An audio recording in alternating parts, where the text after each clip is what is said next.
Sejam muito bem-vindos a mais um episódio do Além da Bula, um podcast de Medicina Veterinária Integrativa, aqui com a doutora Thalita Nader. E aí, Thalita, tudo bem? Tudo bem, e você? Maravilha, tudo ótimo. Feliz demais aqui, mais um episódio. Vamos lá, né? Eu Vamos bater papo. tô animado porque hoje a gente vai falar sobre um assunto muito importante que vai despertar interesse de muita gente, que é resgatei um animal e agora? Olha só. Sim. Esse tema, ele é um tema que merece, né, um podcast, porque vem mudando muito essa dinâmica, né? As pessoas, de uma maneira geral, vêm olhando mais para isso, o número de animais resgatados vem aumentando, né? Às vezes a gente tem dinâmicas, por exemplo, de que a pessoa já tem alguns animais em casa, ou um animal ou dois animais, e chega esse outro elemento, né? Esse elemento novo, sem histórico. Então é preciso ter alguns cuidados, né? E algumas atenções na medida que esse animalzinho é resgatado, né? E aí a gente vai olhar para alguns pontos que são pontos primordiais, né? Que são pontos que vão assegurar de que aquelas estratégias que serão adotadas dali em diante são as melhores estratégias, né? Eu imagino, porque uma coisa é você ter um filhotinho ali que nasceu saudável, que ele já vem bem cuidado, de uma boa gestação, com a mãe bem alimentada, e ele tá ali nas condições ideais. E outra coisa completamente diferente é chega um animal resgatado, né? Que tipos de necessidades iniciais quem resgata um animal precisa suprir? Eu imagino que ele chega desnutrido ou subnutrido, desidratado, doente, com carrapato, verme, ou às vezes até machucado, agredido, né? Sim. Quais são as coisas mais comuns, assim, que a gente pode falar para abrir esse papo e contar para o pessoal? Que é a primeira coisa que você precisa pensar quando você quer resgatar um animal, já resgatou? Bom, assim, talvez a minha resposta ela seja diferente, é provável, inclusive, que ela seja diferente da maioria dos meus colegas, né?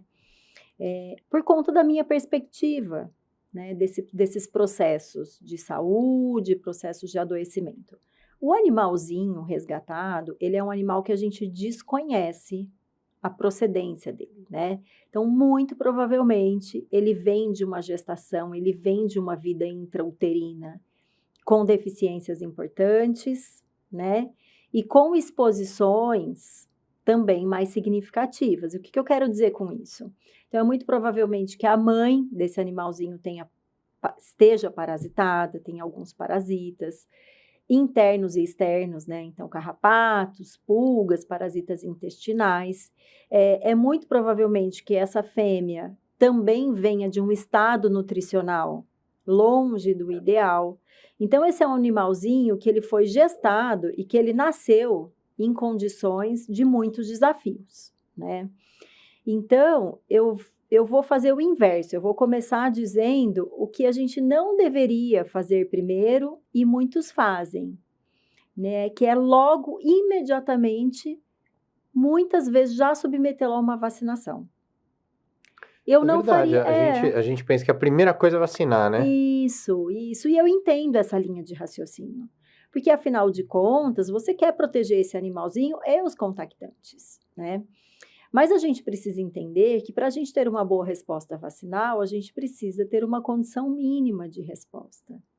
E a presença de parasitas internos e externos, a desnutrição, um estado de nutrição subótima, assim, digamos assim, né? Acho que dá para a gente ilustrar os vários graus de desnutrição que a gente poderia ter, são impeditivos para uma resposta vacinal adequada. E, além disso, a gente vai precisar... Desculpa, como assim uma resposta vacinal adequada? O que isso quer dizer? Porque assim, quando a gente faz uma vacina, a gente inocula no indivíduo que está recebendo a vacina patógenos, né? Então, a gente inocula ali vírus, eventualmente... A vacina é a doença enfraquecida, né? Exatamente. Justamente porque a gente quer alertar o sistema imune, então é uma espécie de um sinalizador, né? Então, o ativo da vacina chega no sistema imune, o sistema imune olha para aquele agente e fala, nossa, acho que temos um perigo aqui. Vamos recrutar os nossos soldados específicos, para a gente produzir anticorpos específicos contra esse agente. Só que para que haja esse recrutamento, a gente tem que ter uma condição orgânica minimamente adequada, minimamente equilibrada. Porque o sistema orgânico, ele é um sistema que ele está conectado com a vida. O que eu quero dizer com isso?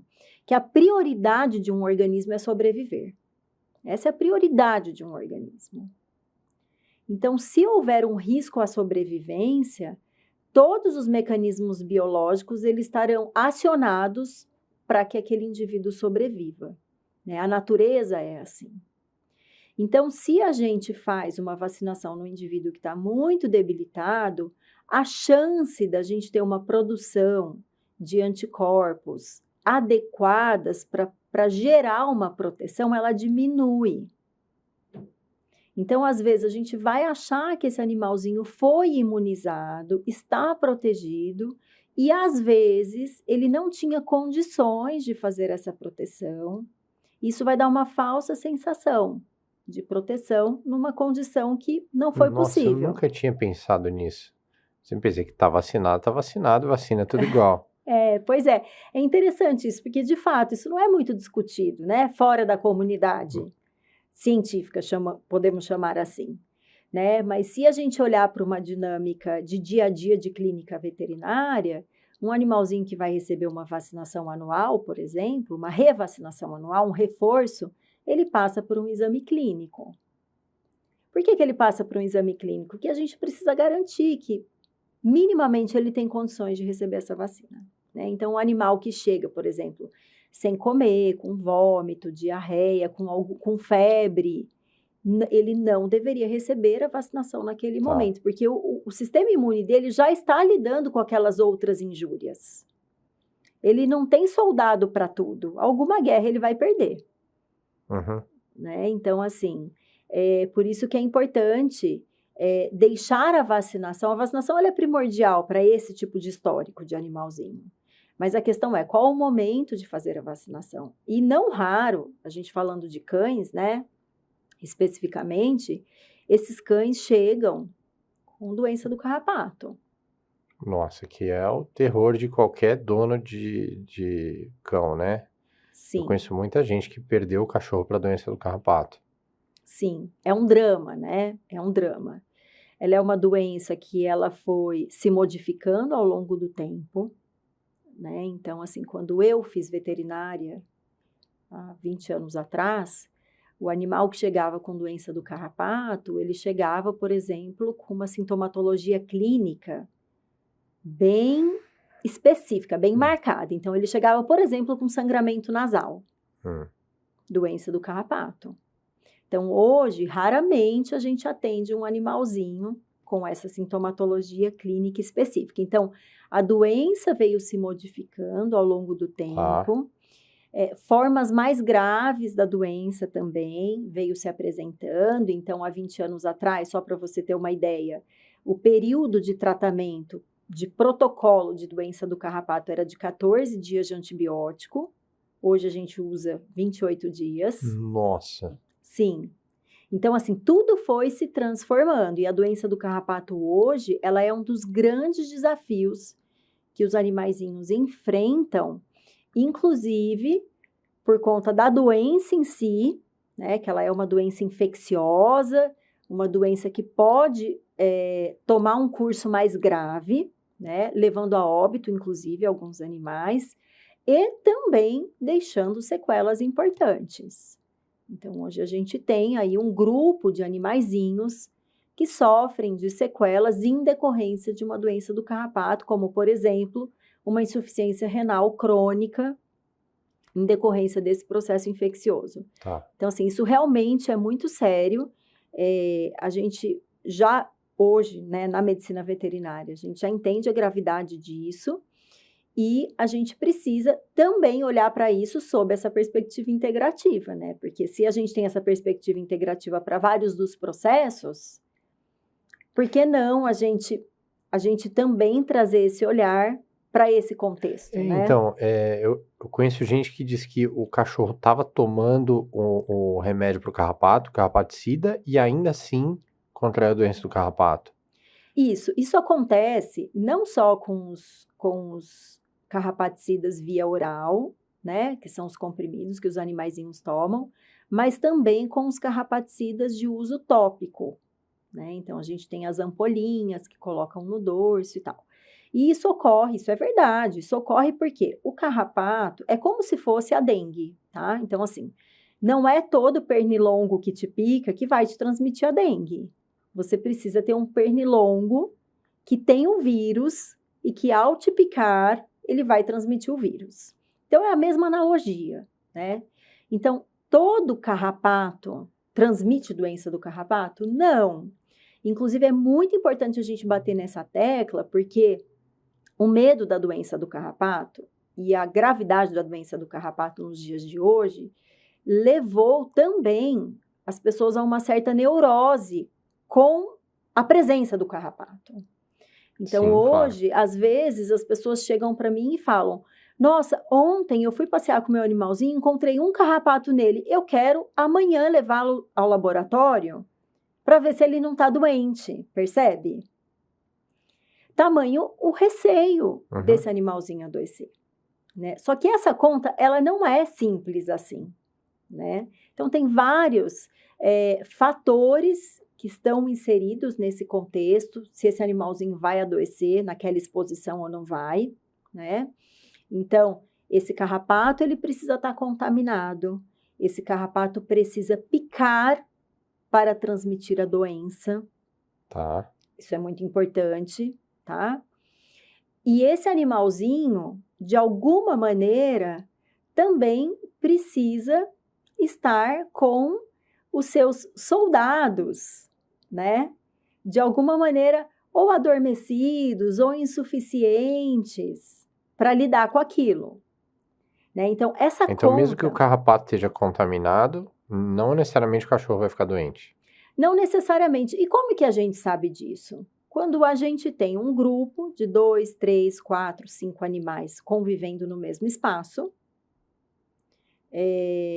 como que a gente deduz isso? Na verdade, isso é uma dedução, tá?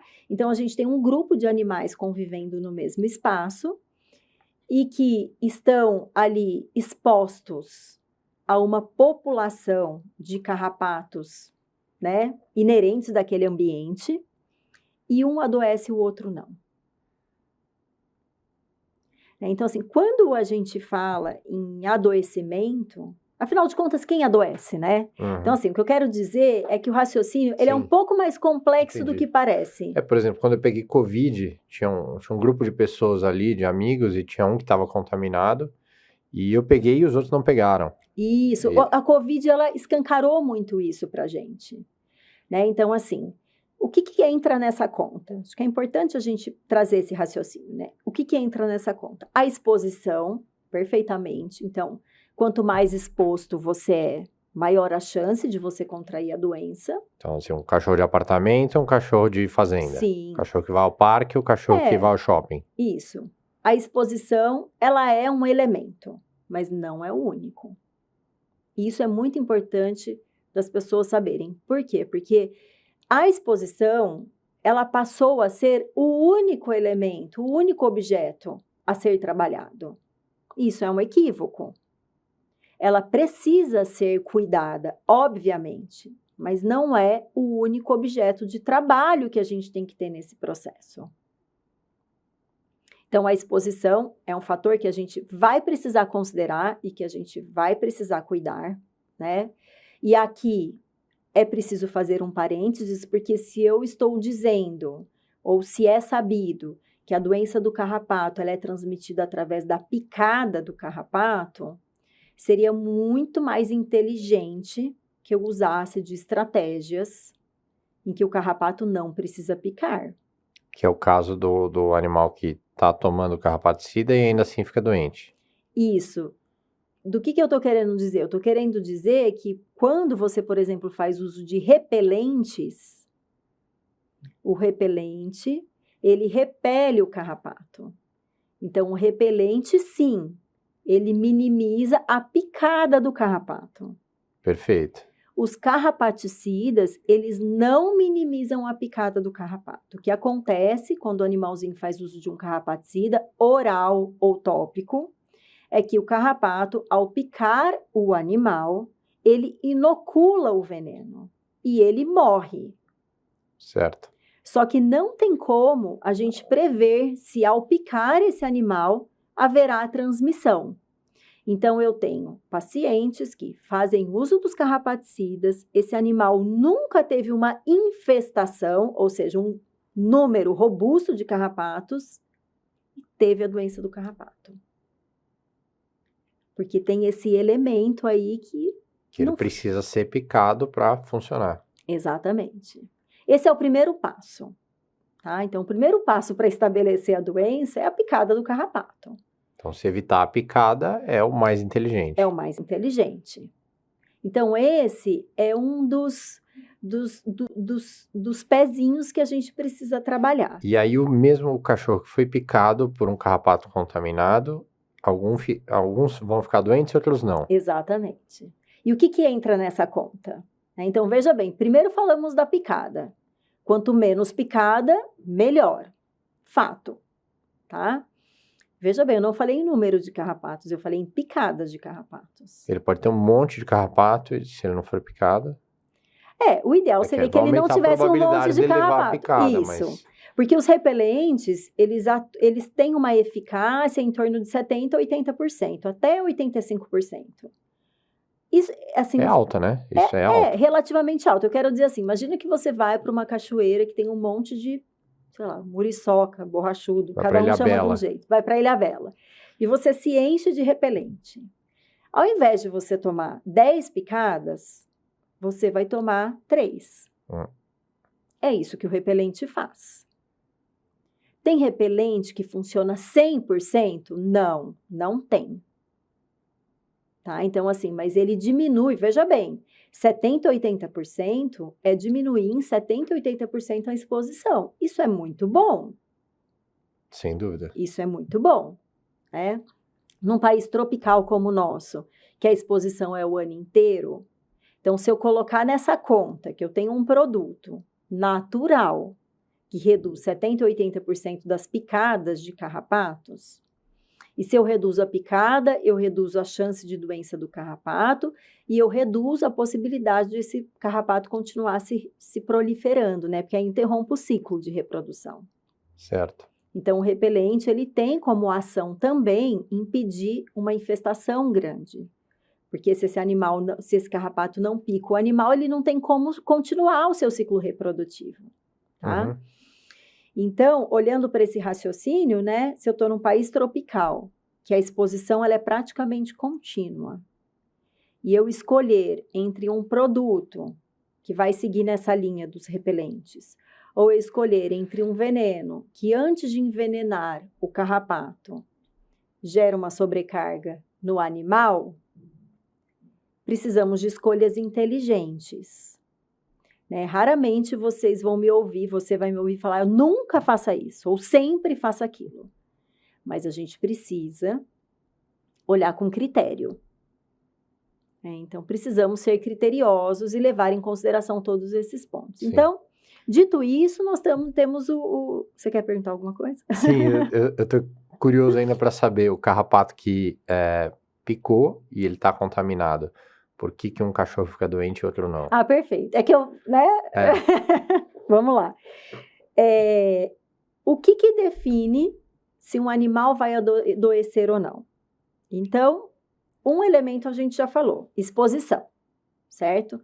Segundo elemento, é algo que a gente chama de carga viral ou carga parasitária, ou quanto que aquele animalzinho está sendo exposto. Então, vou dar um exemplo prático. Um animal que toma uma picada, ele está menos exposto do que um animal que toma 10 picadas. Certo. Certo?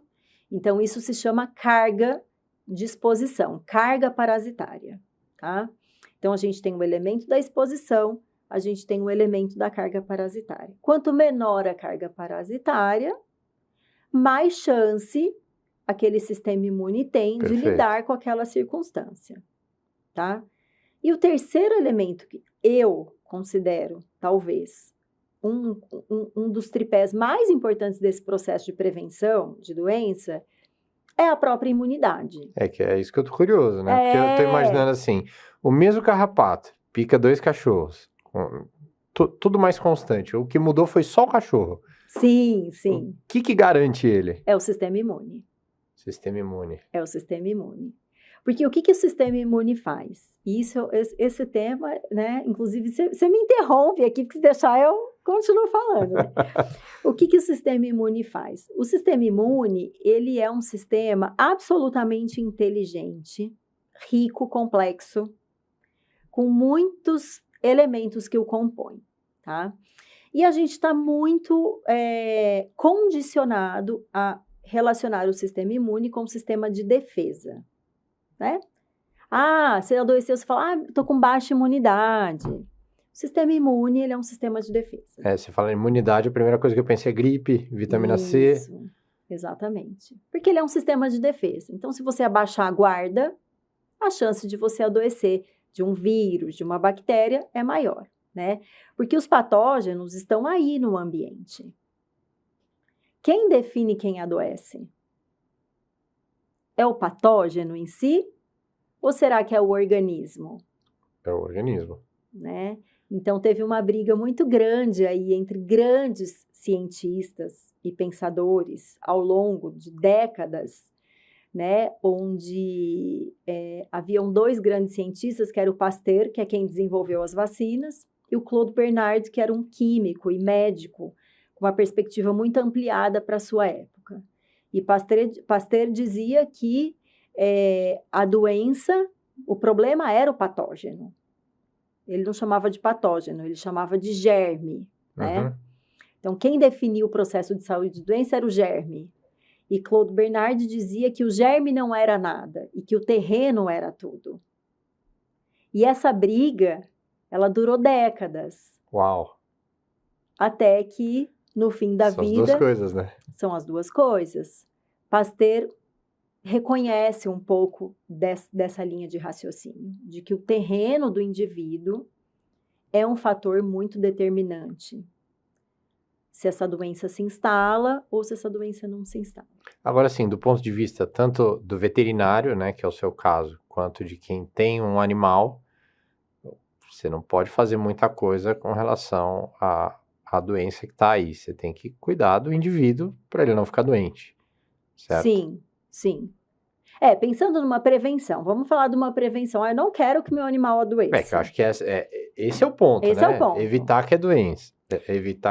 Isso. Quando a gente quer evitar que adoeça, todo o diálogo, todas as estratégias estão voltadas para um único holofote, que é o carrapaticida. Ninguém fala de cuidar da imunidade desse indivíduo. Sendo que a imunidade desse indivíduo é o terceiro tripé. Então, a gente falou de exposição, carga parasitária, e a gente vai falar da imunidade, né? E o sistema imune, nessa complexidade toda, antes dele ser um sistema de defesa, ele é um sistema de reconhecimento. E isso é sensacional. Porque ele só é capaz de recrutar os soldados para a luta na medida que ele reconhece o inimigo. Se o sistema de reconhecimento falhar, Uau! Esse inimigo penetra no território, entende? Nossa, faz muito sentido.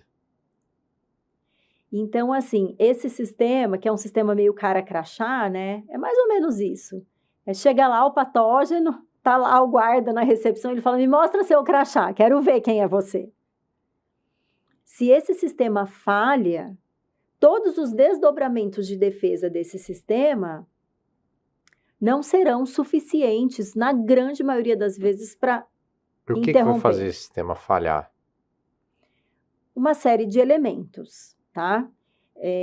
Quando a gente está falando, vou voltar aqui um pouquinho lá no animal resgatado, né? Quando a gente está falando desse animal resgatado, a gente está falando de um animal que tem parasitas, que vem de uma vida intrauterina de deficiências, então é um animal parasitado, desnutrido, desidratado. Que são os 3 grandes. Ele está muito vulnerável a pegar uma doença. Muito vulnerável. Qualquer que seja. Qualquer que seja. Doença do carrapato mais ainda, né? Porque além dele estar parasitado, desidratado e desnutrido, ele tem alta exposição e muito provavelmente alta carga parasitária, a tempestade perfeita. Né? Quando a gente muda esse cenário, vem para um cenário de um animal não resgatado, um animal domiciliado, bem tratado, né? Um animal com baixa exposição, por que esse animal adoece da doença do carrapato? É verdade, então. Por quê? Essa é uma boa pergunta, né? A gente vai sempre olhar para esses 3 elementos, né? Exposição, carga parasitária e imunidade, né? Mas muitas vezes, eu acho que o pessoal que está nos ouvindo e nos vendo em casa vai se identificar com isso.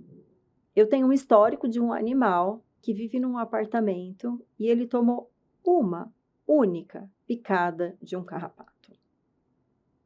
Ou seja, uma exposição relativamente baixa. Possivelmente com uma carga parasitária não tão elevada assim. E ele muitas vezes adoece na forma mais grave da doença. Né? Então, o que falhou? Né? Onde que está a chave que a gente poderia trabalhar? Ou que a gente pode trabalhar numa prevenção, além do que a gente falou até aqui, do controle dos carrapatos? Trabalhar na imunidade desse indivíduo. Então, um indivíduo livre de parasitas, um indivíduo com bom estado nutricional. E eu não estou falando bom score corporal, eu estou falando bom estado nutricional, tá? Com bons nutrientes, com uma boa alimentação. Um indivíduo sem excessos de estímulos vacinais, porque o excesso de estímulo vacinal, ele sobrecarrega esse sistema imune, obviamente.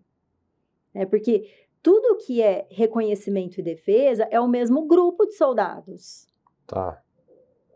Se você está usando soldados para combater uma guerra aqui, se chegar uma outra guerra colar, isso é numérico, entendeu? Por isso você não dá várias vacinas de uma vez. Você dá uma, depois, cada uma no seu momento, né?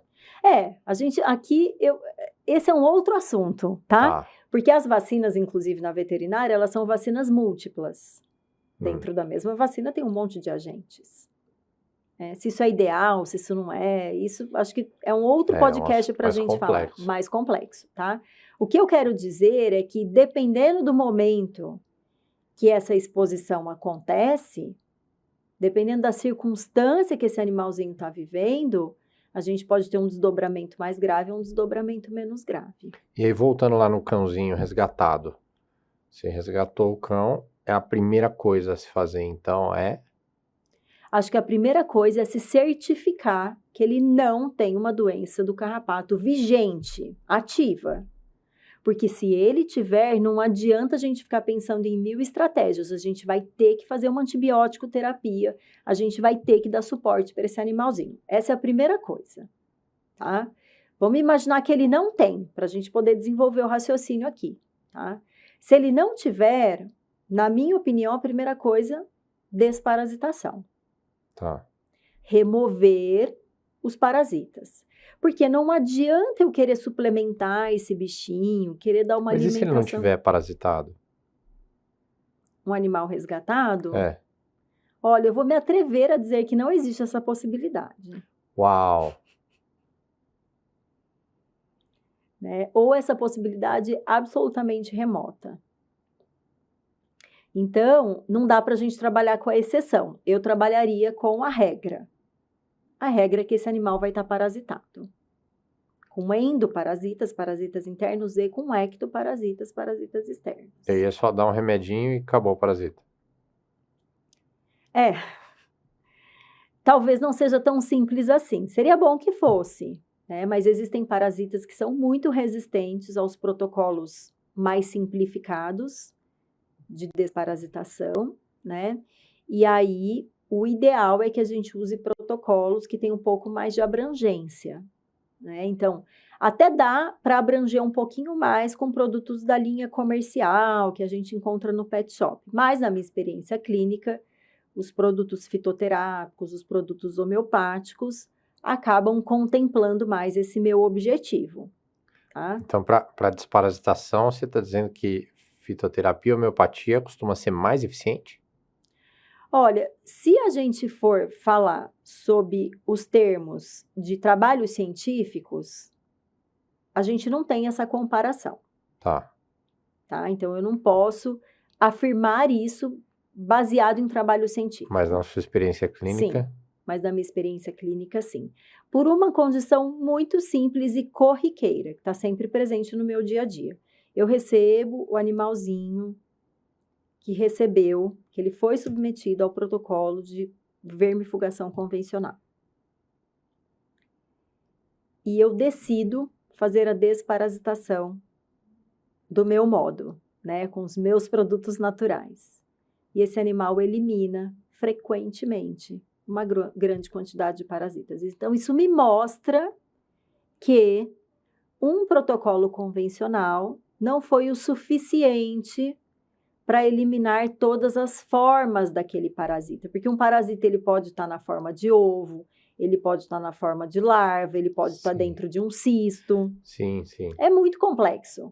Então, quando a gente olha para aquele modelo, dá uma dose e repetir depois de 15 dias, que é um modelo muito padrão, dificilmente, Se o parasita está em outra forma, em outro momento, quando você dá o remédio, acaba dificilmente isso não... vai ser o suficiente. Porque os parasitas são muito inteligentes, eles vieram para ficar, né? Então, assim, na minha prática clínica, eu observo que o uso de substâncias naturais para desparasitação me possibilita duas coisas. Primeiro, uma desparasitação individualizada, que eu trabalho com manipulação, então eu posso escolher o que eu faço para aquele animalzinho. Então, se é um animal mais debilitado, se é um animal que tem uma sobrecarga hepática, eu vou fazer essa escolha mais inteligente. Uhum.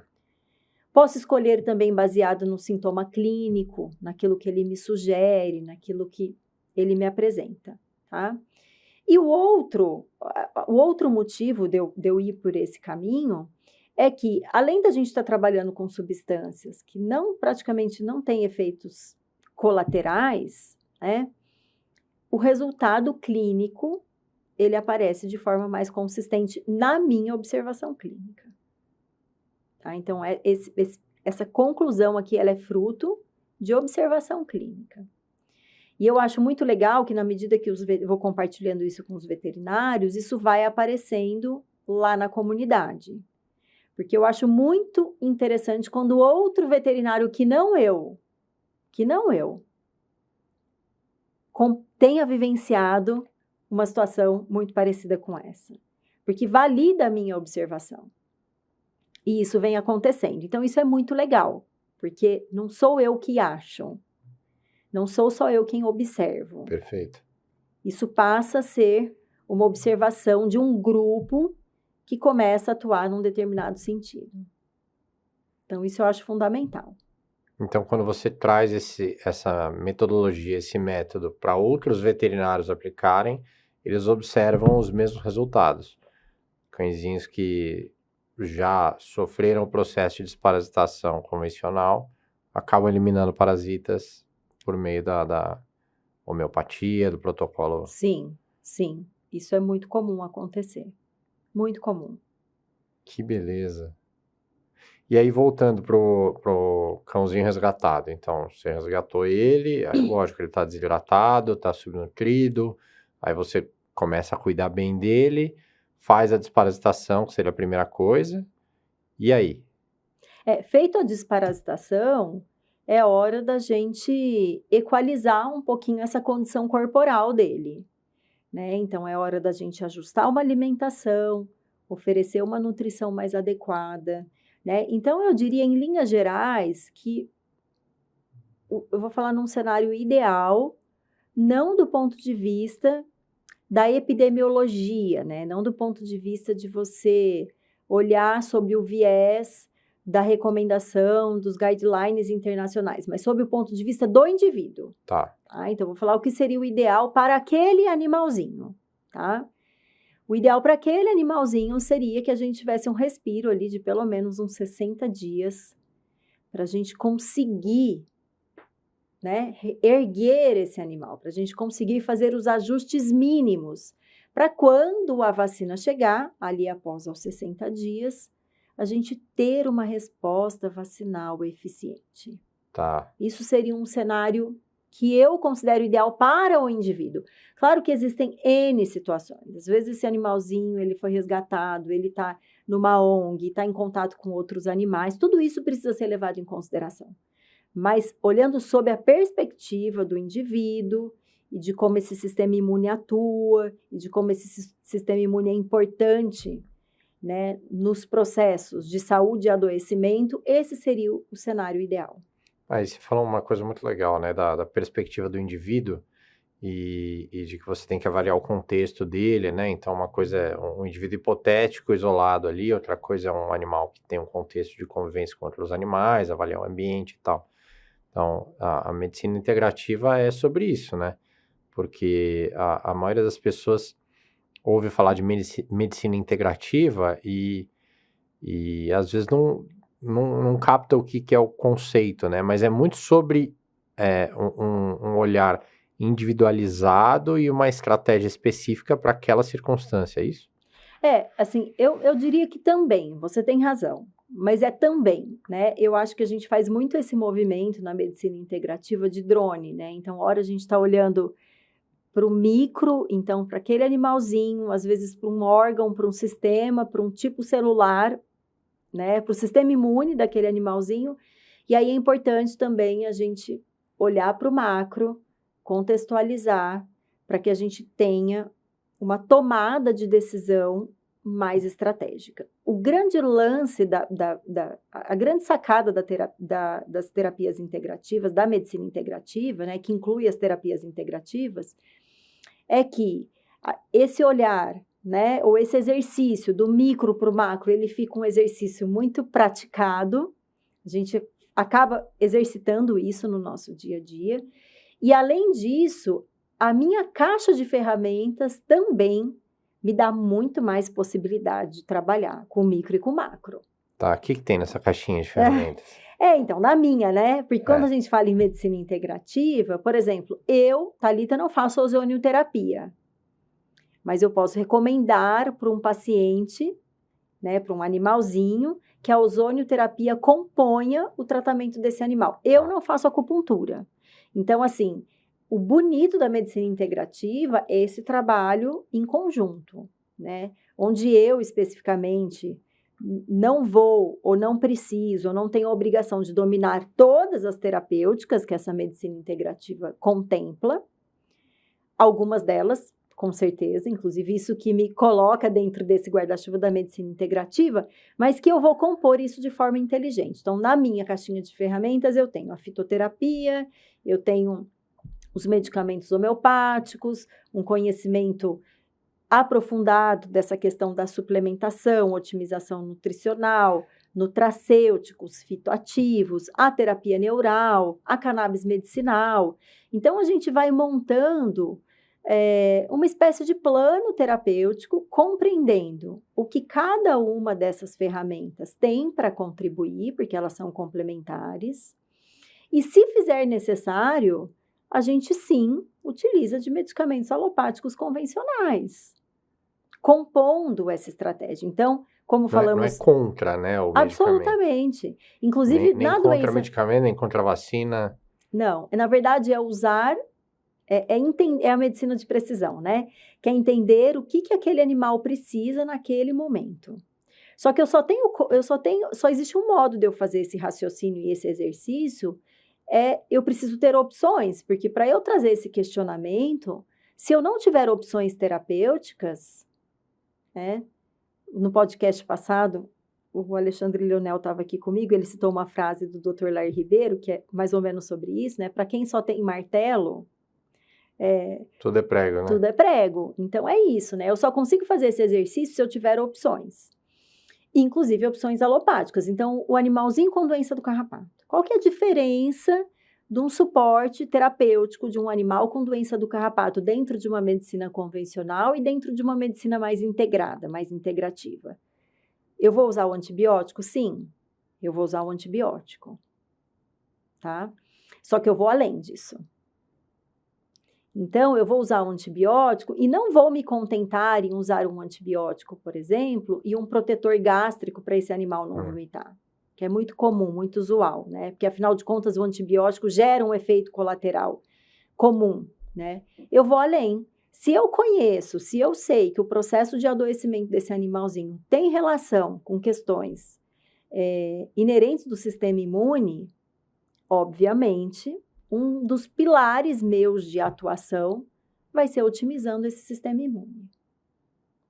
Se eu sei que essa doença é uma doença que costuma gerar uma queda de plaquetas de forma significativa, eu não vou esperar esse animal chegar num nível muito baixo para que eu use de estratégias, de recursos para lidar com isso.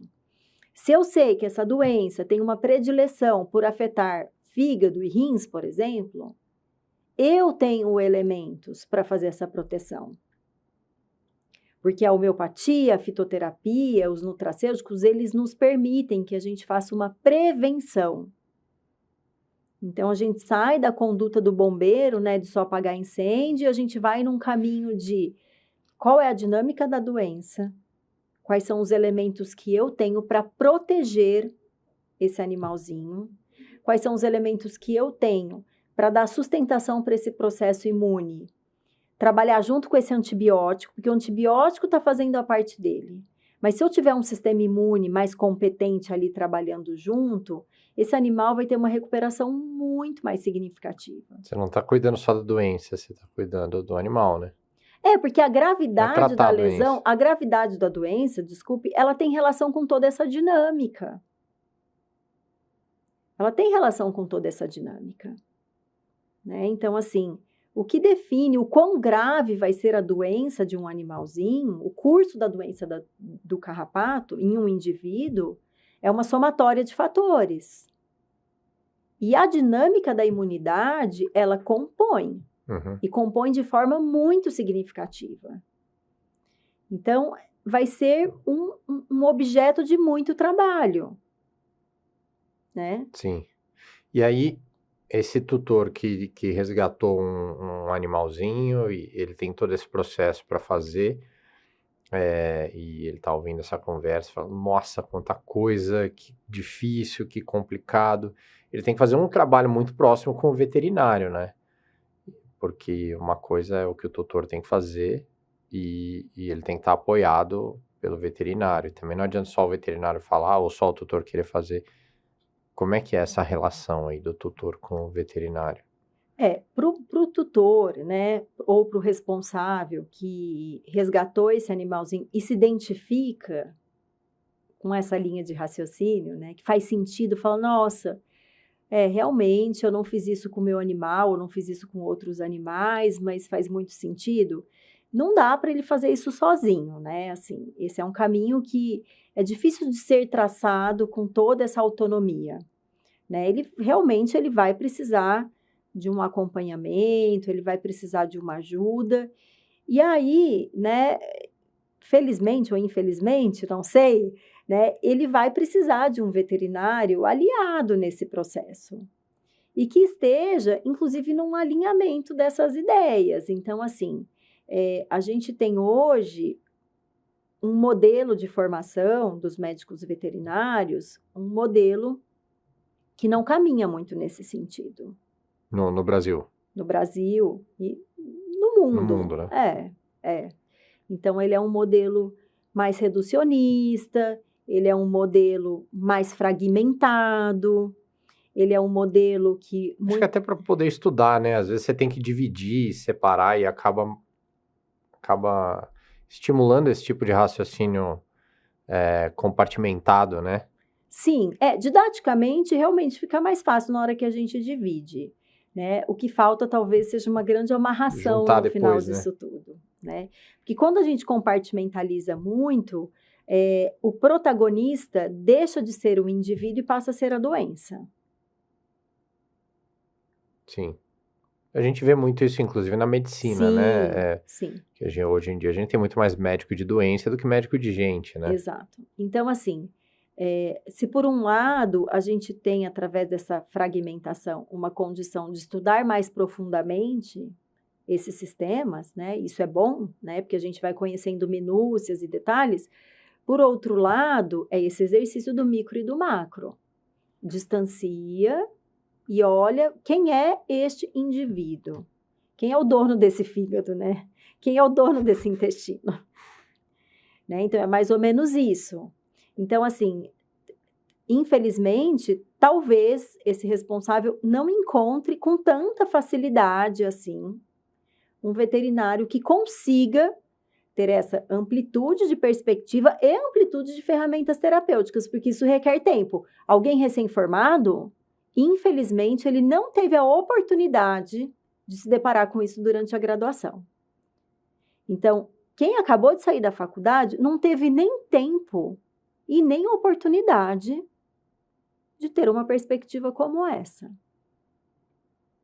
Claro que ele pode construir isso ao longo de uma vida inteira, porque isso não acaba nunca. Mas, como ele não teve isso no processo de formação, é pouco provável que ele tenha condições de contribuir sob essa ótica. A gente está falando dessa ótica bem específica. Certo. Né? E aí, qual que é a importância, já que o veterinário, o tutor, ele precisa estar apoiado no veterinário para fazer esse trabalho em conjunto, qual que é a importância dele buscar esse conhecimento, dele assistir essa conversa toda, e assim, é um assunto tão profundo que a gente passa rápido e acaba não aprofundando o que gostaria, mas por que ele precisa buscar esse conhecimento? Assim, isso é muito bacana você perguntar, porque assim, embora eu digo aqui e reafirmo que o responsável precisa de um veterinário como aliado nesses processos, existem algumas decisões do dia a dia, na lida do dia a dia com o animalzinho, né? Que a partir do momento que o tutor toma ou acessa algum nível de conhecimento, ele já consegue fazer algumas escolhas mais inteligentes com segurança. Então, na medida que esse tutor ou esse responsável, né, esse termo agora está em transição, né, ou esse humano que cuida desse bicho, na medida que esse humano sente essa necessidade, ele começa a olhar e fala, não, me parece que aqui tem alguma coisa que não está bem. Como é que eu posso melhorar? E busca esse conhecimento. Na medida que esse conhecimento chega com critério, né, com embasamento e tal, chega junto uma autonomia de escolha. Que legal. Então, tem aí uma corresponsabilidade no processo, né? Então, escolhas alimentares, por exemplo, escolhas de hábitos. Então, o tutor, ele Porque pode no se acumulado apropriar. do tempo vai ser até mais, não sei se mais importante, mas assim, vai ser É o que definitivo. é o que está Sim. perto, quem está perto do animal, do cachorro, do gato, que seja, do pet, é o dono dele, é o pai, Sim. né? O pai do pet. Sim, sim. E isso é muito legal, assim, inclusive, né, eu defendo muito isso. Eu acredito muito num olhar crítico, assim. Eu acho que a gente precisa questionar aquilo que nos é colocado como verdade. Porque tem algumas coisas que não são colocadas como sinônimo de cuidado, como sinônimo de verdade. Na hora que a gente começa a entender toda essa dinâmica, a gente também coloca isso em xeque, né? Então, quanto que custa metabolicamente a gente fazer um uso sistematizado, por exemplo, do carrapaticida, para a gente impedir que esse animalzinho tenha a doença do carrapato, sendo que no fim das contas a gente tem uma equação em que esse é um único elemento, tem outros elementos envolvidos nessa conta, e que esse elemento, inclusive, tem um dano, tem um efeito colateral, tem uma sobrecarga, não é inócuo. Para quem não tem preguiça de pensar, né? Então, assim, claro, é isso mesmo. Então, hoje, cada vez mais, eu me alinho, ou os humanos que se alinham comigo são humanos que vão nesse sentido, questionando. Não, tem um jeito melhor de fazer isso? Eu também achei um pouco estranho esse negócio. Sei lá, a gente pode falar de qualquer coisa. Não dá para a gente melhorar? Puxa, na minha casa eu tenho evitado o uso de consumo, eu tenho evitado o consumo de alimentos industrializados e empacotados. Não tem nada que eu possa fazer para o meu animalzinho para melhorar um pouco isso? E assim, e é exatamente pensando nisso, e esse tipo de demanda, ela chega com muita frequência. Com muita frequência. Pessoas querendo alguma coisa além do óbvio, além do que está posto como única possibilidade. Eu tenho né? visto muitas pessoas procurando médicos integrativos, né? Ou especializados em uma determinada área, ou integrativos para ter um médico para acompanhar, e é difícil de achar. E eu acho que o mesmo vale para veterinária, né? As pessoas querem cuidar delas mais, as pessoas estão se preocupando mais com o que comem, com a sua rotina, com o que é saúde, e elas querem levar isso para os animais também, né? Sim, porque os animais hoje, eles fazem parte da família. E não faz sentido, é muito disruptivo para esse responsável ele atuar de um jeito consigo e com seus filhos humanos, vou chamar assim, e aí tá ali o animalzinho não fazendo parte disso. Isso começa a incomodar muita gente. Né? Então, assim, o número de veterinários em busca de uma medicina integrativa vem aumentando de forma muito significativa. O número de tutores em busca desse tipo de cuidado também. Então, eu que estou na medicina integrativa há mais de 20 anos, eu falo que hoje a gente está nadando de braçada, né? Porque há 20 anos atrás, eu falava sozinha, né? Literalmente. Então, assim, isso é muito legal de ver esse movimento. É muito gratificante ver esse movimento, né? E tem pessoas que nada disso vai fazer sentido. E que vão seguir seus caminhos aí dentro de uma linha de raciocínio convencional. E tá tudo certo. Tá tudo certo, né? A gente está num momento da humanidade que a gente pode escolher aquilo que faz sentido pra gente. Então, eu acho isso muito legal. E às vezes a gente tem um tutor também que ele não sabe o que ele quer, mas ele já sabe o que ele não quer. É aí que está a importância de buscar conhecimento, então, né? Sim, Até porque para você questionar, você precisa refletir, você precisa de elementos sim, sim. para decidir, né? É. E assim, pensando exatamente nesse público, né, eu falo a gente porque é no plural mesmo, né? A gente está construindo um programa muito legal, né? Um programa muito consistente. Que a gente vai falar sobre todos esses temas. Então, você perguntou aqui de vacinação, eu falei, não vamos falar aqui, né? Ou não nesse podcast. Por quê? Porque existem temas complexos que a gente vai ter que atravessar camadas, com raciocínios um pouco mais amplos, e que às vezes num recorte não vai ser possível da gente compreender o que de fato está em jogo, né? E é pensando nisso que a gente criou essa plataforma de conteúdos, né? Estamos num processo de construção disso. Logo mais vou dar spoiler aqui, né? Logo mais a gente vai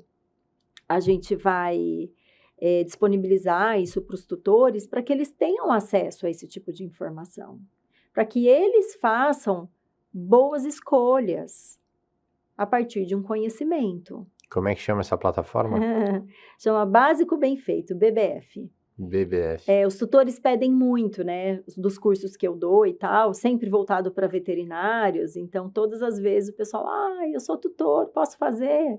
Não sou veterinário, posso fazer? E agora sim, a gente está com esse projeto, com uma linguagem adequada, com um nível de conhecimento também adequado, né, considerando que não são médicos veterinários, mas considerando o que eles precisam saber, mesmo não sendo médicos veterinários, né? Então, acredito que a gente vai ter uma adesão bacana nesse projeto, e mais do que uma adesão, eu acho que a gente vai ter uma capacidade de transformação também, né, das pessoas que estiverem ali. Sim, sem dúvida. Eu acho que esse projeto vai atrair pessoas que acreditam nas mesmas coisas, né? Que a gente acredita e que estão dispostos a sair um pouquinho da zona de conforto, refletir, né? Pensar e ter realmente os insumos para pensar, tomar as próprias decisões, né? Sim, esse é o objetivo, né? Então, temas como vacinação, desparasitação, imunidade, questões relacionadas à pele, castração, que são temas que muitas vezes aparecem como com uma necessidade de uma resposta pronta. Então, castração, fazer ou não fazer? Vacinação, fazer ou não fazer? Responde aí com sim ou não. Isso. Impossível. É impossível porque é complexo. E aí a gente vai precisar levar em consideração todos os fatores envolvidos. A alimentação, dá ração ou não dá? Né? Então, eu entendo que quem está ali do outro lado queira uma resposta única, imediata, rápida. Ainda mais hoje em dia, né? Ainda mais Tudo hoje em tão dia. rápido, todo mundo quer resposta fácil, urgente. Mas eu acho que na medida que você tem um animalzinho na sua casa, que você ama esse bichinho, que você considera ele um membro da família, não dá para querer tudo fácil, rápido, sim ou não, binário, né? Eu acho que vale essa reflexão, né? Para quem se identifica com essa forma de pensamento. É claro que existem algumas coisas que são mais simples. É claro que existem, mas existem outras que não. Então, a gente entender essas questões, desde as mais simples às mais complexas, né? A gente consegue transitar melhor no meio disso tudo Uhum. e no meio de tanta informação, porque tem isso também, né? Hoje em dia é muita informação. Você entra num pet shop, é um supermercado. O tanto de produto que tem Sim. ali dentro. Produto alimentício, produto de entretenimento, produto de medicamentos. É um mercado, afinal de contas, né? O que Já tem funciona, o mais que não pet do funciona. que filho, né? Do que criança no Brasil. Sim. Então, a gente precisa É ter um alguns mercado critérios. gigantesco. Eu acho que a ideia desse projeto é trazer critérios. Trazer critérios para tomadas de decisão. Se o seu animalzinho vai comer ração, vai comer alimentação natural, essa é uma escolha do responsável.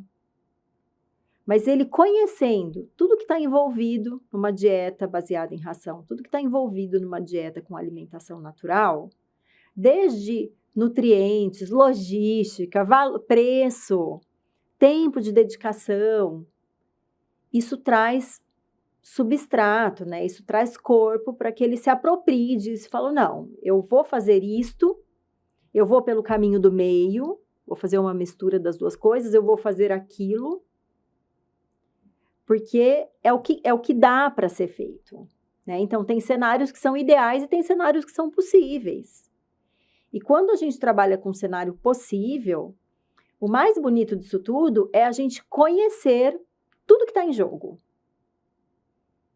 Então, por exemplo, eu sei que ração tem conservante químico. Eu sei que ração tem contaminação por metais pesados. Eu sei que ração tem uma quantidade grande de carboidratos. Por outro lado, eu tenho uma dinâmica de vida que eu não consigo estabelecer uma rotina adequada de alimentação produzida em casa. E não tenho grana para comprar esses produtos prontos, que tem estabelecimentos que fazem isso.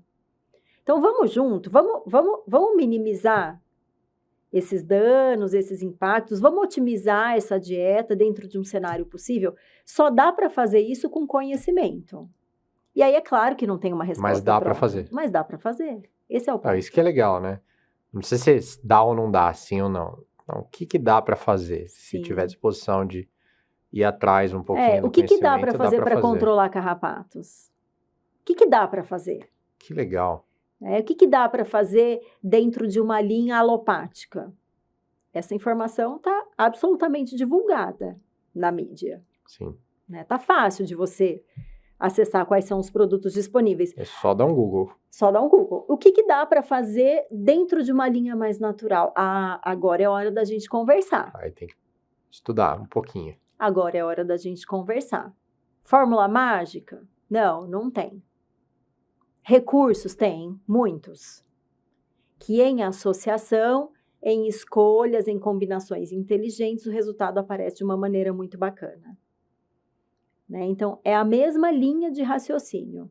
Né? Existem os recursos, existem os desafios, existem possibilidades que induzem o animalzinho a um estado de saúde, mas a gente precisa ter conhecimento para fazer essas escolhas. Que bacana, que bacana. E o tempo voa, né? O tempo voa. Ó, 1 hora. Hoje a gente vai ficar por aqui. Acho que foi um bom. papo muito legal, deu pra gente falar de muita coisa e refletir sobre muita coisa, né? Sim, Tanta coisa legal pra gente pensar e refletir e levar um pouquinho dessa provocação para com o certeza. pessoal. Provocação e convite. É isso aí. Muito obrigado, Thalita. Eu que Prazer agradeço. estar com você mais uma vez aqui. Até a próxima. E até a próxima.